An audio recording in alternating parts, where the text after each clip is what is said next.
નમસ્કાર દર્શક મિત્રો, બોડેલી નંબર 1 ન્યૂઝ ચેનલમાં આપનું સ્વાગત છે। સૌનો સાથ સૌનો વિકાસ, આ જ રીતે આગળ શું વધશે ગુજરાત। આપણે આઝાદીના 75 વર્ષ પૂરા થયા તેની યાદમાં સરકાર આઝાદીના અમૃત મહોત્સવની ઉજવણી કરી રહી છે, છતાં પણ આપણા ગામોનો વિકાસ થયો નથી તે દર્શાવતો આ એક પુરાવો છે। આવું મહિન્યા જ નહીં પરંતુ ગામની હાલત એવી છે। સંખેડા તાલુકાના સુંદરપુરા ગામથી ઝરવાન કછાટા તરફ જતો રસ્તો કેટલાય વર્ષોથી આશરે છેલ્લા 20 થી 25 વર્ષથી બિસ્માર હાલતમાં પડેલ છે। જ્યારે કોઈ વ્યક્તિ બીમાર પડે છે ત્યારે આવા બિસ્માર રસ્તામાંથી આવા બીમાર વ્યક્તિને બોડેલી દવાખાના સુધી પહોંચાડવા આશરે 1 થી 1.5 કલાક જેવો સમય લાગે છે। આ રસ્તો ઘણા સમયથી આવો હોવા છતાં કોઈ સરકારી અધિકારી કે કોઈ ધારાસભ્ય કે કોઈ ઉપરી આગેવાન આ રસ્તાની ખબર અંતર કાઢતું નથી। અહીંથી પસાર થતાં તમામ ગ્રામજનો આવા બિસ્માર રસ્તાથી કંટાળેલ છે।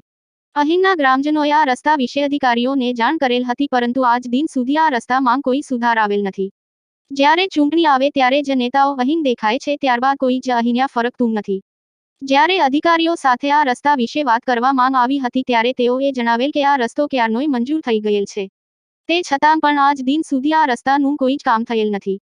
તો આ મીડિયાના માધ્યમથી અમે ગ્રામજનો સરકારશ્રીને જાણવા માંગીએ છીએ કે શું આ રસ્તાનું તમે કોઈ કામ કરવા માંગો છે કે નહીં। નવા રોજબરોજના સમાચાર જોવા માટે જોતા રહો બોડેલી નંબર 1 ન્યૂઝ ચેનલ। અને જો આપે અત્યાર સુધી આ ચેનલને સબસ્ક્રાઇબ ન કરી હોય તો સબસ્ક્રાઇબ કરો અને શેર કરો।